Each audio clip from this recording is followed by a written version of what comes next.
A lot of pieces, including some of the blackouts, were two-person pieces. When I say that, it's something that may be able to be adapted for a short play. Now, in this one, Stop Killing Me, two of the better actors of the 1950s, 60s, and 70s were in it. In this plot, an extremely verbose woman comes to the police to file a complaint against her husband, who, according to her, is literally worrying her to death.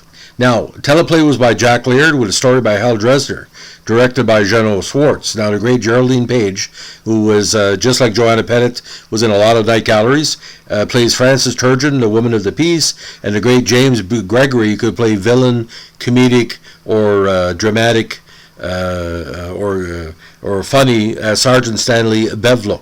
Now, this one-act, two-character piece, according to David Jewell, could have used some trimming. Stop Killing Me, again, is a Jack Laird script, similar to his comic blackout sketches, but expanded about 14 minutes.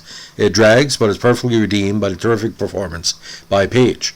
Now, Francis comes to a police station where Desk Sergeant Bevlow, James Gregory, according to Jewell, always a pleasure to watch, although here he doesn't have a patiently listens to a long monologue from her detailing how she feels her husband is planning to kill her, or rather is killing her right at that moment. Now the sergeant is perplexed and hears a long litany of complaints from Francis. For example, at the movies or at get-togethers with friends or family, he'll turn to her out in the blue and said, "I'm going to kill you, Francis." She thinks he's planting these seeds inside her head so that she will eventually freak out with worry and succumb to some sort of accident, such as being hit by a car or falling down a flight of stairs. When Bevlow finally gets a word in edgewise, he asks the increasingly annoyed Francis why her husband might want to do that, and she explains that Roger replies, "I have known some who thought it was." Funny line and drillily delivered by James Gregory, an old pro of those lines. Eventually, she badgers the sergeant in agreeing to speak to her husband about the matter, which he does, no doubt, at least in part, to get her to leave. Shortly of a horn and a scream.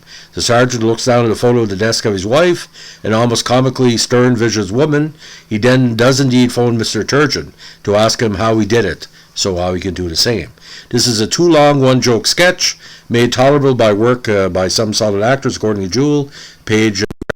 I would give this 2.5 stars out of 4. Anything with Geraldine Page is worth at least 1.5 stars, and Gregory. But for what it is two very accomplished actors bringing forward a plot by a person in Jack Laird that sometimes felt Rod Serling wrote a script that was too long, and that's what Laird didn't hear. 9 minutes would have been better, but I'm not sure if this was intended to be 14 minutes, or the fact was he didn't want to cut either one of them, because you don't leave good work from James Gregory or Geraldine Page on the cutting room floor.